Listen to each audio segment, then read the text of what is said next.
Papa and Nicole and Va-Va-Voom have been highly successful advertising slogans over the past 30 years for Renault.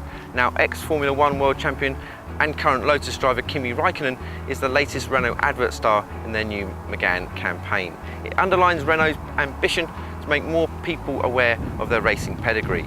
I bet you didn't know that Renault are the power behind 4 Formula 1 teams. No other car firm can boast that, not even Ferrari or Mercedes. Renault are incredibly the power behind 1/3 of the grid, including world champs Red Bull, Lotus, Caterham and Williams.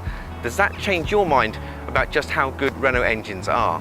The good news is their F1 prowess just got affordable, from Formula 1 to one hell of a hot hatch. The Clio has been Renault's heartbeat for 22 years, selling over 12 million. But this Renaultsport Clio is the car that really gets your heart pumping. And I've just had a first drive here in Granada, Spain. And even better news is that not only the standard Clio back with a bang, but its wild brother is also back with extra wham bam thank you map. Renault may have been struggling for sales recently, but they have an outstanding pedigree for hot hatches, selling over 90,000 Clio Sports in 38 countries. This new Renaultsport Clio 200 is a big departure from the current 3-door 2-litre engine model, as it is only available with a 5-door body, 1.6-litre turbocharged engine and EDC 6-speed dual-clutch gearbox. It's powered by a 197 brake horsepower 1.6-litre turbocharged 4-cylinder engine, and while the power is the same as the outgoing 2-litre, torque is up, but crucially it's lighter to make it more agile and give it extra performance. Economy also jumps by over 10 mpg to 44 mpg, while CO2 emissions fall 46 grams. The new Clio 200 is definitely a pocket rocket thanks to a launch control facility. It will hit 62 mph in 6.7 seconds, all the way to a top speed of 143 mph, helped by the fact the new 6-speed dual clutch gearbox has that launch control function built in, and the new Clio weighs 36 kilograms less than the outgoing car. The old Clio was one of the best hot hatches to drive, and this one is no different. The new car gets hydraulic compression, controls 2-stage dampers, a technology that is normally used on rally cars. The result is a more comfortable ride, yet also improves high-speed cornering grip. This Clio is a car for all moods. 2 chassis options for the new Renaultsport Clio will be available, Sport or Cup, with the latter giving 3mm lower suspension, 15% stiffer suspension, 18-inch alloys and quicker steering rack for an even more track-honed experience. All cars get the RS drive control, which includes normal, sports and race modes. These progressively increase the engine's response, give more manual gear shift control and speed up gearbox shift times in race mode. The launch control function is available in sport and race modes.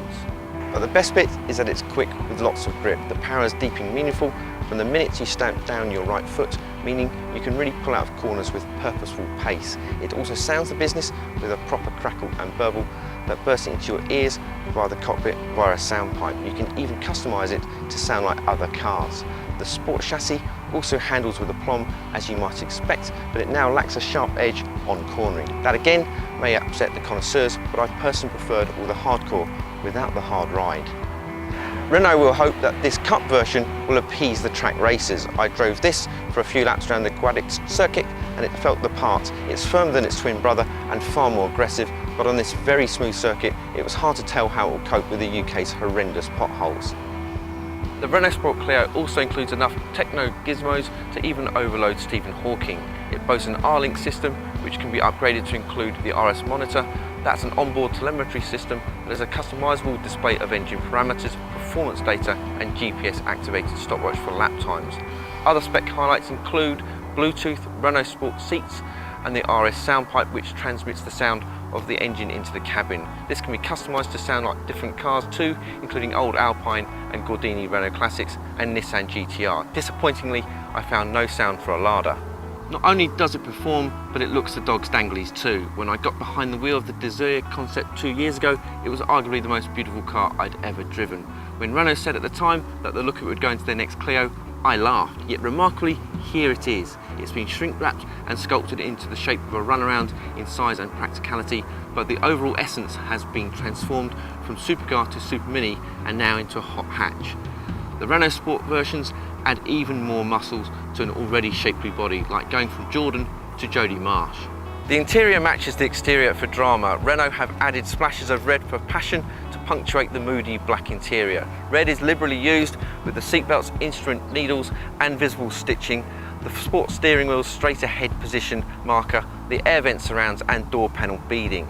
The gear lever knob too comes with red touches, which are echoed by the visible stitching of the gear lever gaiter. The new Renaultsport Clio is built in the firm's factory in Dieppe, France, and first UK deliveries will begin in June. The great news is that you don't need to earn the money of an F1 driver to afford it. It's priced at $18,995, which is £100 more expensive than the forthcoming Peugeot 208 GTI, but the less powerful Ford Fiesta ST is a whopping £2,000 cheaper.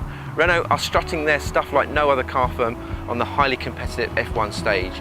On the ultra tough hot hatch grid of motoring, the Clio is back in pole position.